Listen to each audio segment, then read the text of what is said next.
Beneath the sunken desecration lies the restless catacombs. It would be tempting to fill these halls with the undead, but instead I've concocted a new horror. The twisted and malformed gray folk, disproportionate limbs, and skin that's never seen the sun.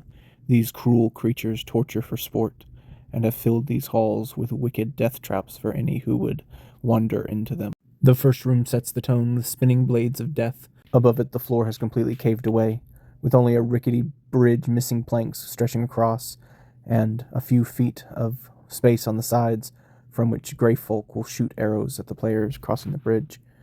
Down the hall to the right, a blade spins along a track in the floor. Solve a puzzle to access the loot. 3 bowls with markings on the stands behind them, and a large pile of stones at their base. Have a go at it in the comments.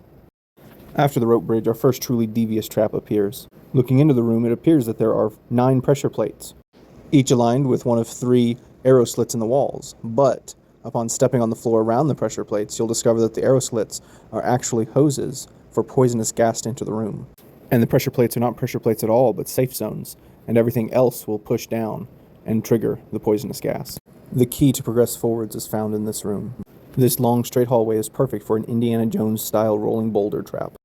A hub room connecting a lot of optional content, a secret path going forwards, and the standard way forwards requiring the key in the previous room. Through the secret door, there are 3 platforms accessed by a ladder with rope bridges in between, from which enemies will fire down upon anyone who enters the room. In the hallway past the hub room, there's a wandering patrol and a tripwire trap that will sound an alarm and drop a cage to slow the player's escape. In the adjoining hallway, there are large crevasses broken into the ground that must be leapt over, and in the adjoining room, there are fire spurt traps in one and spike traps on pistons in the other, as well as a key. In the hall beyond, there are a series of pit traps on alternating sides. A room with deep crevasses that must be jumped over in order to access the secret cave system or the door to the large hallway. The hallway in question has a large crevasse that must be leapt over or circumnavigated in one of 2 ways. One of the means of circumnavigation leads to a gauntlet of traps and ascending pillars to a treasure chest above. Across from that room is a locked room requiring the key in that earlier passage. Inside, a buzzsaw cuts across the path, and behind it is a puzzled mechanism to unlock the boss room. Another bowl and more stones. Have a go in the comments. The boss room features a shattered floor with edges that you can walk along and attack the boss from across the crevasse. The boss will grant the key to unlock the door forwards.